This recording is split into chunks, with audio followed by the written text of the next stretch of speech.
Et il y avait dans cette même contrée de Bethléem des bergers qui demeuraient aux champs et veillaient durant la nuit sur leurs troupeaux. Et un ange du Seigneur parut près d'eux, et la gloire du Seigneur les enveloppa de lumière, et ils furent saisis d'une grande crainte. L'ange leur dit: Ne craignez pas, car voici que je vous annonce une grande joie destinée à tout le peuple, car il est né aujourd'hui un Sauveur, qui est le Christ Seigneur dans la ville de David. Et voici ce qui vous servira de signe. Vous trouverez un petit enfant enveloppé de l'ange et couché dans une crèche. Luc chapitre 2 versets 8 et 11 à 11. Cette grande joie annoncée par les anges à travers les bergers de Bethléem atteint tous les hommes. Dieu n'a pas choisi en premier les riches et les puissants pour leur faire part de sa tendresse, mais les gens méprisés, les bergers. Soyons réalistes, les bergers sont depuis des siècles les parias des sociétés rurales. C'est à eux qu'est annoncée la naissance du Sauveur, venu nous retrouver, non dans la puissance, mais dans notre propre faiblesse.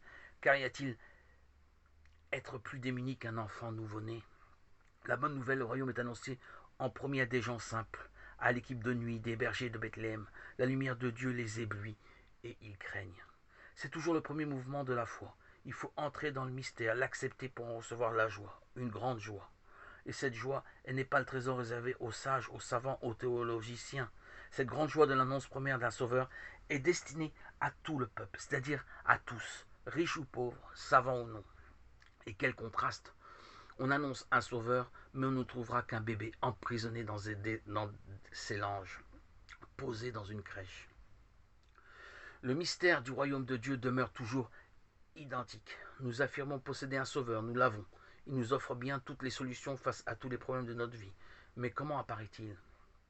Toujours dans cette faiblesse extrême, emprisonné dans celle des hommes, d'église, emprisonné dans la gangue des paroles de l'écriture, emprisonné sous les apparences sacramentelles, toujours emmailloté.